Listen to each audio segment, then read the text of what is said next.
Χαίρετε, ονομάζομαι Στέλιος Πανταζής, είμαι γιατρός εξειδικευμένος στην ιατρική διατροφολογία και στις διαταραχές του μεταβολισμού και σήμερα θα ήθελα να μιλήσω για τους λόγους που μπορεί να πάσχει κάποιος από υπέρταση και τι μπορεί να κάνει για να την αντιμετωπίσει ή να την προλάβει. Είναι ευρέως γνωστό ότι στην ιατρική δεν γνωρίζουμε ποια είναι η αιτία της υπέρτασης, τουλάχιστον στη συντριπτική πλειοψηφία των περιπτώσεων. Το 95% των ανθρώπων που πάσχουν από αρτηριακή υπέρταση πάσχουν από μια μορφή αρτηριακής υπέρτασης που ονομάζεται ιδιοπαθής ή πρωτοπαθής, που πρακτικά σημαίνει ότι δεν ξέρουμε την αιτιολογία της. Δηλαδή δεν ξέρουμε γιατί εμφανίζεται. Αν και δεν ξέρουμε την αιτία της υπέρτασης, έχουμε βρει μια σειρά από παράγοντες που φαίνεται ότι αυξάνουν σημαντικά την πιθανότητα να εμφανίσει κάποιος υπέρταση. Σήμερα θα ήθελα να μιλήσω για αυτούς τους παράγοντες. Για να καταλάβουμε σε ποιους παράγοντες πρέπει να εστιάσουμε, τους έχω χωρίσει σε δύο ομάδες. Στους παράγοντες κινδύνου που μπορούμε να ελέγξουμε και στους παράγοντες κινδύνου που δεν μπορούμε να ελέγξουμε. Ξεκινάω με τους παράγοντες κινδύνου που δεν μπορούμε να ελέγξουμε. Οικογενειακό ιστορικό. Έχουμε παρατηρήσει εδώ και πολλές δεκαετίες ότι τα άτομα τα οποία οι γονείς τους έχουν υπέρταση τείνουν να εμφανίζουν και αυτά υπέρταση όσο περνάνε τα χρόνια. Αυτό δεν σημαίνει υποχρεωτικά ότι έχουν κάποιο γονίδιο το οποίο προκαλεί υπέρταση, γιατί μπορεί οι οικογένειες εκτός από γονίδια να μοιράζονται και κοινές συνήθειες, καλές ή κακές. Είναι όμως γενικά αποδεκτό ότι η υπέρταση έχει ένα ισχυρό γενετικό κομμάτι. Δυστυχώς, όσο σημαντικό και να είναι, αυτή τη στιγμή δεν μπορούμε να κάνουμε κάτι για να το αλλάξουμε. Η ηλικία. Το ίδιο ισχύει και για την ηλικία. Δεν μπορούμε να την αλλάξουμε με κανέναν τρόπο. Όσο προχωρούν οι μέρες και τα χρόνια, η ηλικία μας αυξάνεται, ανάλογα και η πιθανότητα να πάσχουμε από υπέρταση αυξάνεται επίσης. Έχουμε παρατηρήσει ότι μέχρι τα 55 στους άντρες και τα 60 έτη στις γυναίκες, η διαστολική πίεση, η μικρή όπως τη λέμε καμιά φορά, ανεβαίνει κατά μία μονάδα. Ενώ η συστολική, η μεγάλη, μέχρι τα 65 ανεβαίνει 2 μονάδες. Αλλά σε αντίθεση με τη μικρή, συνεχίζει να ανεβαίνει κι άλλο μετά τα 70. Φύλο. Ο τρίτος και τελευταίος παράγοντας που δεν μπορούμε να ελέγξουμε είναι το φύλο. Γενικά οι γυναίκες μέχρι την εμμηνόπαυση είναι προστατευμένες από την υπέρταση και αυτό πιστεύουμε ότι οφείλεται στην αντιπερτασική δράση που έχουν τα ιστρογόνα. Έτσι πριν τα 55 τα περισσότερα άτομα που βλέπω στο ιατρείο να πάσουν από υπέρταση είναι άντρες. Μετά τη διακοπή όμως της περίοδου και τη μείωση των ιστρογόνων που συνεπάγεται, οι γυναίκες εμφανίζουν υπέρταση εξίσου συχνά με τους άντρες. Αυτοί οι παράγοντες που παρουσιάσαμε είναι πάρα πολύ σημαντικοί, αλλά δεν έχει νόημα να τους αφιερώσουμε πολύ χρόνο γιατί είναι μη αναστρέψιμοι. Είναι παράγοντες για τους οποίους δεν μπορούμε να κάνουμε απολύτως τίποτα. Έτσι λοιπόν πρέπει να εστιάσουμε σε παράγοντες που είναι αναστρέψιμοι και υπόκεινται στον έλεγχό μας.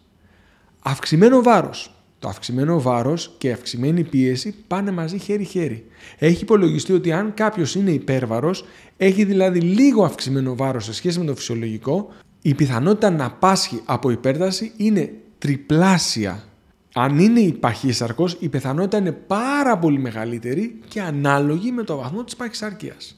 Αν έχετε αυξημένο βάρος και πάσχετε από υπέρταση, η απώλεια βάρους είναι το πιο αποτελεσματικό πράγμα που μπορείτε να κάνετε για να φέρετε την πίεση υπό έλεγχο. Έχει υπολογιστεί ότι η απώλεια μόλις 5 κιλών βάρους οδηγεί σε μείωση της πίεσης που αντιστοιχεί σε μια ολόκληρη μονάδα συγκρίσιμη με μερικά αντιυπερτασικά φάρμακα. Φυσικά αυτό μπορεί να διαφέρει από άτομο σε άτομο. Καθιστική ζωή. Οι μελέτες έχουν δείξει επανειλημμένα ότι η καθιστική ζωή αυξάνει σημαντικά την πιθανότητα να εμφανίσει κάποιος υπέρταση. Επιλέγοντας να βάλει κάποιος την άσκηση και την κίνηση στη ζωή του, είναι σίγουρο ότι θα δει σημαντική μείωση της αρτηριακής πίεσης. Αν έχετε αυξημένη πίεση, καλό είναι να αναζητήσετε τρόπους να εισάγετε την κίνηση και τη δραστηριότητα στην καθημερινότητά σας. Το όφελος που θα έχετε είναι πολύ μεγάλο. Κάπνισμα. Ο καπνός του τσιγάρου και τα υπόλοιπα προϊόντα καπνού περιέχουν μια διαγερτική ουσία που ονομάζεται νικοτίνη. Η νικοτίνη είναι η ουσία που δίνει μήνυμα στον εγκέφαλο να αυξήσει το ρυθμό που χτυπάει η καρδιά και η πίεση. Αυτή η επίδραση μακροχρόνια οδηγεί σε αρτηριακή υπέρταση. Αλάτι. Έχουν περάσει πάνω από 100 χρόνια από τότε που οι έρευνες έδειξαν ότι το αλάτι οδηγεί σε αυξημένη πίεση. Το αλάτι στον οργανισμό πηγαίνει χέρι-χέρι μαζί με το νερό. Ο οργανισμός στην προσπάθειά του να ρεώσει το αλάτι κρατάει υγρά και αυτό οδηγεί σε αυξημένη πίεση. Αυτές οι διαδικασίες είναι γνωστές εδώ και πολλές δεκαετίες και γι' αυτό τις τελευταίες δεκαετίες έχουν ξεκινήσει πολλά προγράμματα ενημέρωσης του κενού που εστιάζουν στη σημασία της διακοπής του αλατιού. Δυστυχώς φαίνεται ότι η επίδραση αυτών των προγραμμάτων είναι πολύ περιορισμένη, γιατί τις τελευταίες δεκαετίες η κατανάλωση αλατιού όχι μόνο δεν έχει μειωθεί, αλλά έχει αυξηθεί εκρηκτικά. Δυστυχώς φαίνεται ότι η γεύση είναι πάνω από τη λογική. Αυξημένη κατανάλωση αλκοόλ. Πιθανόν να έχετε παρατηρήσει ή να έχετε ακούσει ότι αν κάποιος πιει 2 με 3 ποτηράκια κρασί, η πίεση του αυξάνεται. Αυτή λοιπόν η επίδραση, αν γίνεται συστηματικά, οδηγεί μακροχρόνια σε αρτηριακή υπέρταση. Καλό είναι επίσης να θυμάστε ότι το αλκοόλ αλληλεπιδρά με πολλά φάρμακα, όπως και με τα φάρμακα της υπέρτασης. Άρα χρειάζεται μεγάλη προσοχή αν καταναλώνετε αλκοόλ και ακολουθείτε κάποια φαρμακευτική αγωγή. Πρέπει να μιλήσετε με τον γιατρό σας για να σας πει πόσο αλκοόλ μπορείτε να καταναλώνετε. Αυτοί είναι οι παράγοντες κινδύνου οι οποίοι σχετίζονται με αυξημένη αρτηριακή πίεση. Από αυτούς τους παράγοντες, ο σημαντικότερος είναι το αυξημένο βάρος. Θεωρώ ότι είναι ο σημαντικότερος γιατί παίζει πολύ μεγάλη σημασία στην αρτηριακή πίεση που έχει κάποιος, ενώ δεν είναι πάρα πολύ δύσκολο να αναστραφεί. Αν έχετε αυξημένο βάρος, η σωστή διατροφή μπορεί να σας βοηθήσει να αντιμετωπίσετε την αρτηριακή υπέρταση και να μειώσετε ή και να διακόψετε τελείως τα φάρμακα. Ενώ αν δεν παίρνετε φάρμακα, να μειώσετε την πιθανότητα να χρειαστείτε φάρμακα στο μέλλον.